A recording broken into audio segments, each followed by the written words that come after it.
The beast of Blythorn Lake blasts from its maw, a blinding beam of plasma that carves through the pebbled shore, leaving a smouldering scar of char and molten slag. Seeing the beam of death approaching in malicious fervour, the Orc Paladin of Spite, Fugface Mugli, twirls aside. Her commanding mantle of a cape shortches at the end, as she barely avoids the Reaper's call. Rolling through the pebble, she quickly casts back a radiant light from her glowing axe, passed down to her from generations of spiteful ancestors that refuse to be oppressed by the corrupted crown. The beast roars sharply, as its dozens of eyes are blinded by her retaliation. "The monstrosity is vulnerable. Spirit-bound, now is the time for your blessings and curses," Fugface declares, as she brings her shield up to bear. Some time passes with no intervention. Looking back, the Orc woman stares down the two ethereally linked individuals that resemble husks of the beings they once were from a forgotten age. One only capable of bestowing blessings for those deemed worthy, and the other corrupting the unworthy with curses. A powerhouse to the party for certain, if it isn't for their inaction, that is. "Guys?" Fugface prods. "Ah, sorry, our turn?" The curse responds in a jostle. "Reading rules again, sorry," the Besser excuses, before the two traverse to the side to glean a clear view of the raw monster. Clasping claw graspers together, the curser spirit-bound prays for the wrathful spirits of untold injustice to incur their rage upon the beast. It begins with confused, disembodied whispers that speak in a tongue long forgotten to time. They swiftly intensify and penetrate the skull of the monster in sound-shattering screams and screeches filled with endless fury. The curser cackles in mad glee at the success of their temporary mind-shattering effects. Meanwhile, the Blesser turns their coward face to the priestess of the moons, Tshirt. In a soft-spoken word, the warmth and guidance of generations past cradle the priestess's very being, enriching her body and mind with precise uplifting vigor to enact her next planned action with the utmost confidence. "Do good," the Blesser cheers. "Ow, thank you, but, the priestess responds as she glances over to the Orc companion. "Must we slay it? We are invading its home. It just doesn't feel right," she questions. The Orc Paladin slumps her shoulders and releases a deep sigh. "This again? Look, priestess, this is literally a creature summoned by the dark magics of the evilest fucking deity in this world. As you saw it harass the local fishing village, killing a lot of innocent people. If we don't put it down, it will continue to do so," she explains. "But just because it was summoned by evil doesn't mean it's not capable of good. Has it ever been given the chance to live another way? The village admitted they were the first to strike. Perhaps instead of killing it, we can instead relocate it to a more ideal environment," the princess argues. "For the love of the gods, how? How will we even begin to accomplish that? I doubt it understands us, and has a fucking death laser of death. What are you going to do? Ask nicely?" The Orc woman responds, a bit frustrated. "Perhaps. Has that even been attempted? I have the magic that can speak beyond the needs for languages.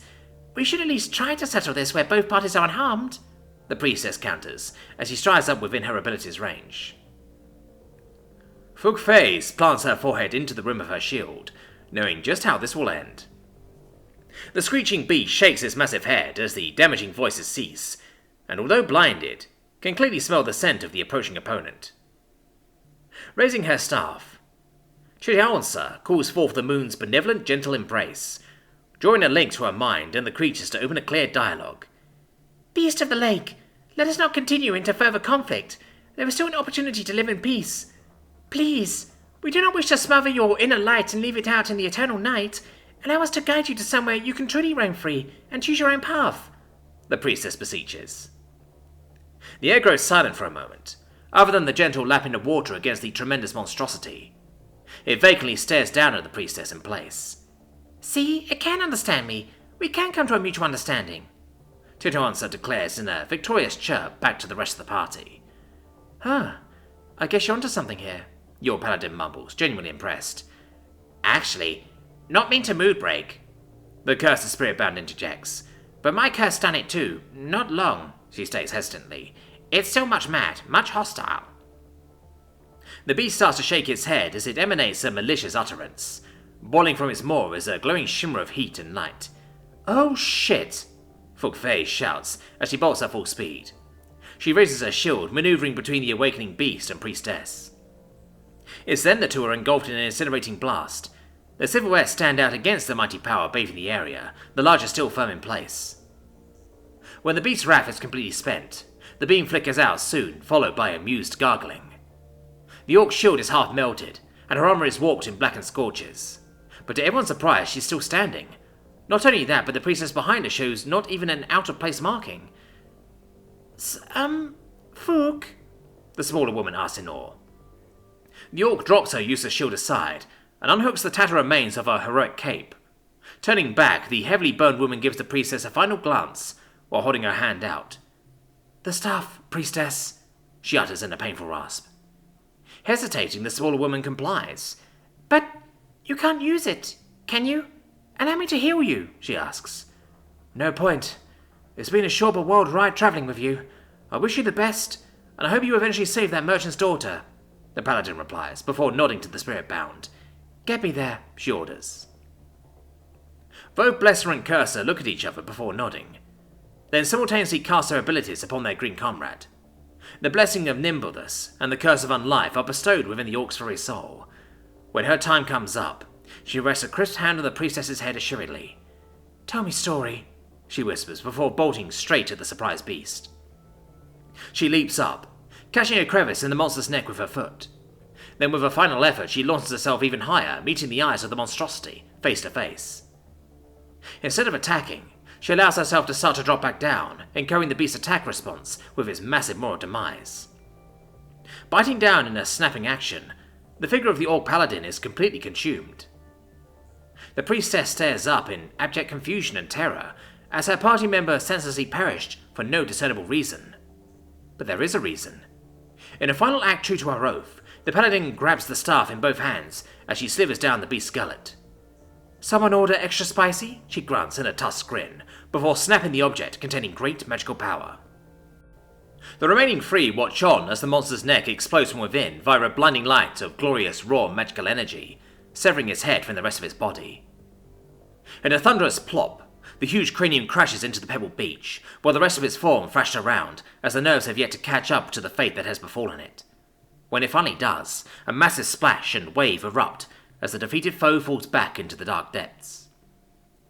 The priestess hopes against hope to see her dear green friend emerge from the water, cheering in victory. But alas, she is truly gone, her spirit lifted up to whatever afterlife claims it. It takes a while, but the spirit bound eventually convinces the priestess to return to the nearby village, to not only rest, but to claim the reward for the completed quest. After confirming the beast of Balathor Lake is indeed vanquished, the townsfolk hold a celebratory event to further thank their heroes, and honour the one who made the ultimate sacrifice for the safety and security of all in the area. However, the priestess cannot celebrate. It is guilt that racks her heart, not joy. It was her fault that Fugface perished in the manner that she did. If only the priestess had listened, and not tried to speak with the evil monster. It should have been her to bear the price of her foolishness, and yet everyone around cheers to her name. How can she move on from this? How can she repent and make things right? How? The tavern they all dwelled in goes silent when the front door gets kicked open. With the jingling and clanking of armor, the interrupting individual storms in with purpose. An orc with a familiar face stands proudly in the center of the tavern, shocking everyone by her appearance. "How can this be?" the priestess says, astonished, as she slowly pushes herself up from her seat. Clearing her throat, the orc smiles broadly. "My name is Forkface Mogili. I have come to this village in search of my long-lost twin sister. I hear she is a part of some adventuring gang." "Wait, what?" Chuck asks, looking to Simone for clarification. "She is my backup character," the redhead shrugs, before adjusting the pillow, helping her sit up comfortably against the wall.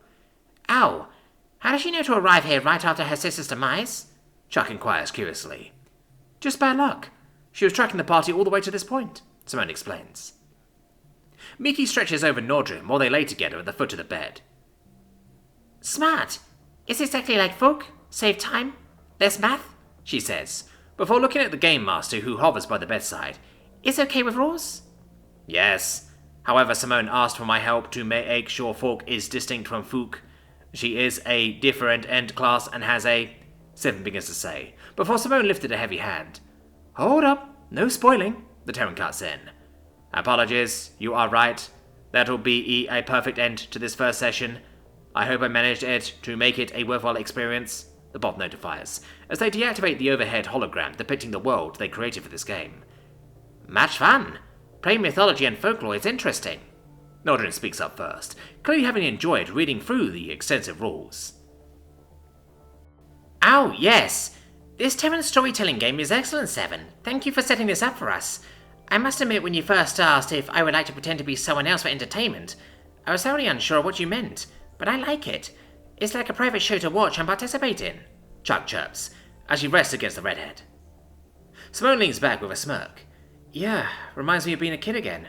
You're doing a great job, and thanks for that little leeway with taking all that damage for myself, she says, as she closes her eyes. Rule of cool can be and necessary, or so I researched urged, but do not expect it to be a crutch. I have many more plans in store or for future sessions. I'm glad you all enjoyed it so far, Seven responds. We will pick this back up at the same time next week. Are there any specific requests for or future snacks?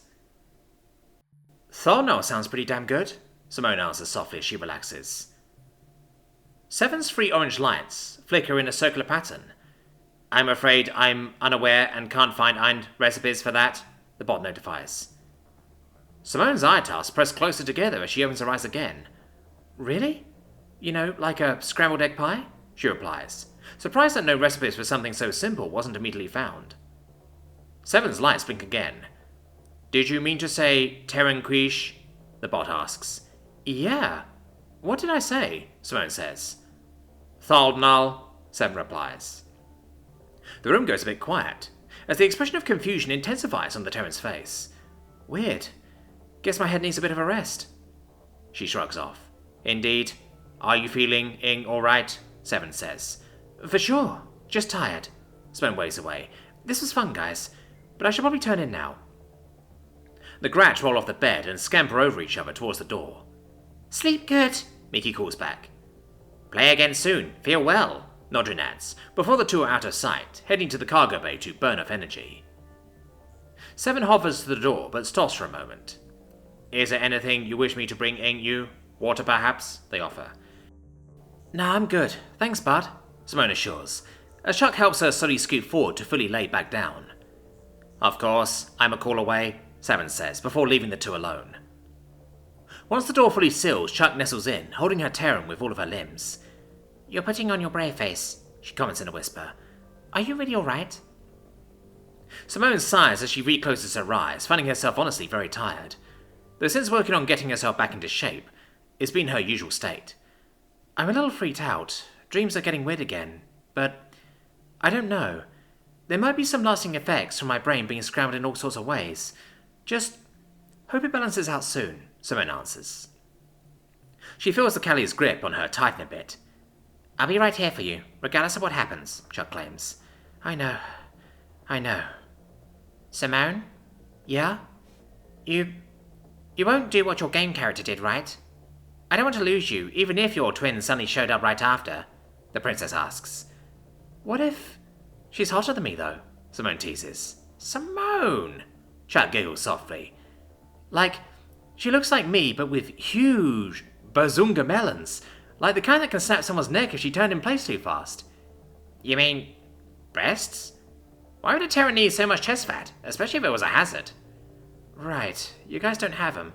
What about if she had the longest, sharpest horns and begged you to take hold of them and straddle yourself? Simone redirects, only to stop when she hears Chuck suppressing a laugh into her side. Satisfied with the end result of the nonsense pillow talk, Simone begins to drift away. I like you as you are. Everything about you. No horns necessary. Though it gives me ideas, Nikali assures, after recovering from her laughing fit. Simone wants to respond, but she is too far gone in the zone bordering sleep, so instead she gears into it and slips into the eternal void. From time to time, there arise among human beings people who seem to exude love as naturally as the sun gives out heat.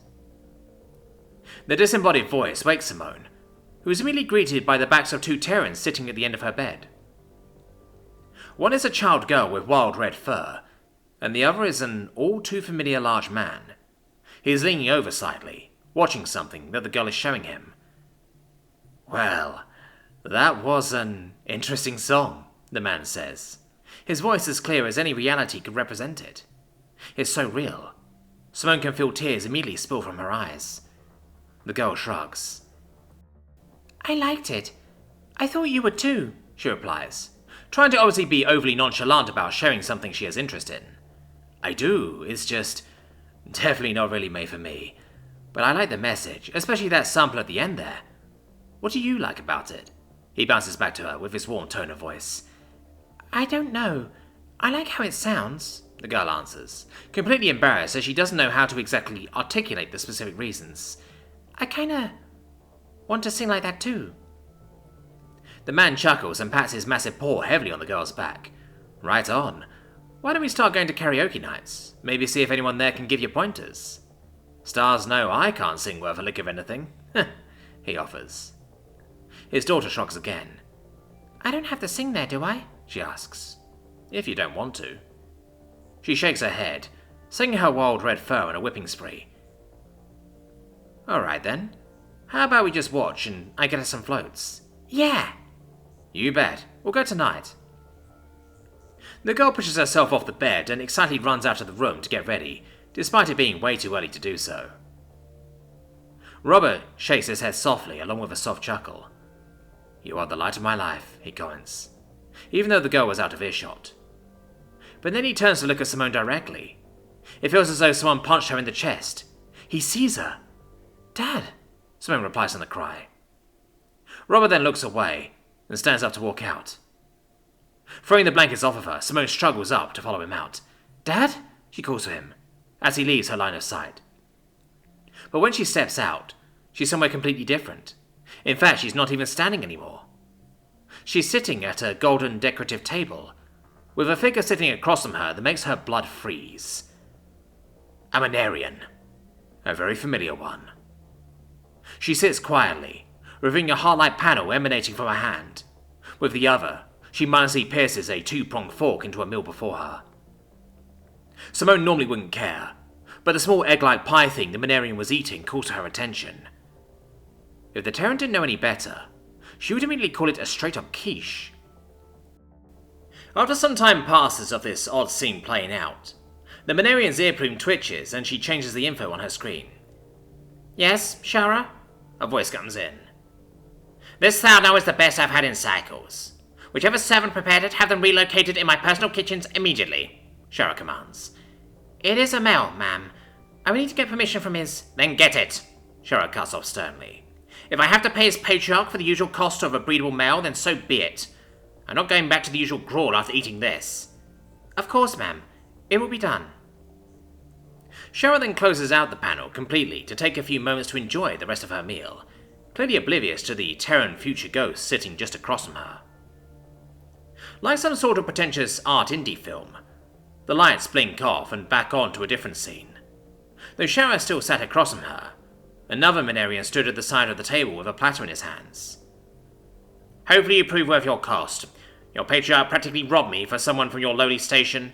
Shara growls annoyed. Though, for some weird reason, Simone swears she can feel an arising excitement that wasn't necessarily hers. It's not like she was excited in any way to be here. I have been honing my skill, hoping to prove myself worthy to the cause, Nemel responds, nerves lacing his tone. Hopefully you don't intend to poison me. I doubt a mere cook would be up to the task I'm in charge of, Shara responds. As customary for someone of your importance, I'm certain your dishes have the finest toxin detectors, he says, and I would truly be a fool to surrender this ascension of station. It's an honor to serve under you. Indeed, Shara says expectantly. Jumping a bit from sudden realization, the male lowers the meal in front of Shara. As requested, Tholnal, I hope you agree that my new access to better quality ingredients is nothing but a boon, he says, before taking a healthy step back, his wings visibly trembling in anticipation and fear. While still acting holier than thou, Shara wastes little time digging into her first bite. By the third chew, she closes her eyes and releases a low cooing sound. Congratulations. Consider yourself worth the price, she uttered, while giving the male an approving gaze. The male's earflutes rustle at the compliment. I will continue to serve to that standard, ma'am. Your name? Hinza, correct? Shara asks as he continues eating. Yes, ma'am. Another blink of the lights. Another similar but different scene. Shara is heavily into her hand panel, filling with incoming information intensely. Wordlessly, Hinza places down a meal and walks away, not bothering his boss while she works. Blink of lights. Hinza leans down and casually nips his fangs at Shara's wing joint. Surprised that the reaction was neither hostile or flirtatious, Simone focuses on whatever feeling Shara is feeling at the moment. She picks up a slight acknowledgement, like the kind of Terran would feel with a platonic tap in the shoulder. Suppose the species had their own way of socially acting that didn't involve killing each other for power. Yes, the projected plan should be sent to your team within a half of a cycle. It depends on if Shara's research needs another extension. Shara turns to the male, breaking from her cool as he serves her. Thank you, Hinza. Well, the extension is necessary if her current samples are not enough. It's genuinely fascinating to Simone, seeing these imposing monsters acting like, well, people. Even if the window is small. Blink of lights. Simone jumps as the erupting sound of ferocious high-pitched screeching returns with the lights. Upon the table, the two Manarians were trying to murder one another. The two violently thrash like a pair of feral alley cats fighting for territory. Under the whipping wing, Simone catches the sight of smearing dark purple blood and exposed bleeding bite marks. She stands up to back away, knowing who would end up being the victor, but doesn't want to get such a grisly view of it. She supposes she was wrong about the not killing each other part of the Manarians, though that train of thought swiftly changes yet again when she notices how their hips are mutually moving against each other, and she starts to understand the feral feeling she's receiving from Shara's mind. Anything but platonic, that's for sure. Oh, Simone utters, as she watches for a few seconds longer before snapping out of it. Turning away to grant these people of the past some sort of privacy, she finds herself transported to another space yet again. Thankfully, there's no Manarian rodeo here. However, it does seem to be a sort of living space, like a luxury apartment if Simone had to draw a comparison. She can hear voices speaking in the room next to her. Will your matriarch's mate's family accept him? My patriarch is, well, not in the position to accept, Hinza says. Doubtful. The rest of the litter died and he's meek at best. I may be able to shield him for a time, but my work is too vital. It takes precedent over everything else. And I doubt he will ever make it in my height of station. He's nothing but a target for himself and me, Shara replies in thought. I know someone in the servant class. I can take him there. He would at least have a faintly better chance, Hinza offers. Perhaps. But his scent will be mine, and he will resemble me. Still too much potential trouble for the future. I see. Then what's your decision? Hinza inquires, followed by a silent pause. What's wrong? Someone's here. Shara's whisper pierced through the wall and shot right through Simone's mind in a disturbingly intense rattle. She clutches her head as it pulses with harrowing Manarian howls that echo into her deepest of mental crevices. Simone? Akali's voice speaks up in concern. The redhead finds herself sitting upright in her bed, holding the sides of her cranium. Nightmare, she hastily utters, before quickly feeling the back of her head for any potential entryway of a certain worm she knows. Thankfully, or maybe not so thankfully, she finds nothing. Do you need medicine? Chuck inquires, gently placing a lower limb on the Terran's shoulder. Sure, yeah, Simone splutters, not knowing what to think. Her previous dreams were lucid and even lifelike, but that felt more in line with the vision's vermis accesses. And yet, she was separate from it, self-aware in it, watching it as if she was there. Alright, I'll be right back. Just lie back down, okay? Distracted by her own confused thoughts, Simone lays back down, but doesn't muster another reply. What does that even mean? Why was she shown this? Why?